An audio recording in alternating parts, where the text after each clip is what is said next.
జగిత్యాల జిల్లా మెట్టపల్లి పట్టణంలోని పాత బస్టాండ్ శాస్త్రి చౌరస్తా వెల్లుల రోడ్లో తెలంగాణ రాష్ట్ర ప్రభుత్వం చేపట్టిన వనమహోత్సవ కార్యక్రమంలో భాగంగా ఈరోజు మున్సిపల్ చైర్పర్సన్ రాణవేణి సుజాత సత్యనారాయణ మొక్కలు నాటారు. నేషనల్ హైవే డివైడర్ల పైన చెట్లను కటింగ్ చేస్తుండగా పరిశీలించారు.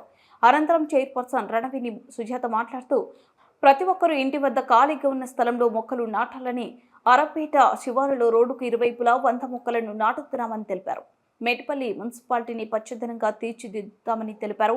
నేషనల్ హైవే డివైడర్లపై పెట్టిన మొక్కలను కటింగ్ చేస్తూ సర్వసుందరంగా తీర్చిదిద్దుతామని తెలిపారు. శాస్త్రి చౌరస్తా ఫౌండేషన్లో వాటర్ లిల్లీ పూల్ ఏర్పాటు చేస్తున్నామని తెలిపారు. అలాగే సీజనల్ వ్యాధులు రాకుండా ప్రజలు అప్రమత్తంగా ఉండాలని తెలిపారు. ఇంటి వద్ద నీటి నిల్వ ఉంచొద్దని, అలాగే పరిసరాలను పరిశుభ్రంగా ఉంచుకోవాలని, డెంగ్యూ, మలేరియా వ్యాధులు రాకుండా యాంటీ లార్వా స్ప్రే ప్రతిరోజు ఫంగింగ్ చేస్తున్నామని తెలిపారు. ఈ కార్యక్రమంలో municipal commissioner T Mohan, DE Nageswararao, DM manager, sanitation inspector Ratnakar, environment engineer Vishnu, Mojeeb, Nizam, Ashok, Mahesh, Shekhar municipal సిబ్బంది పాల్గొన్నారు.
Ready?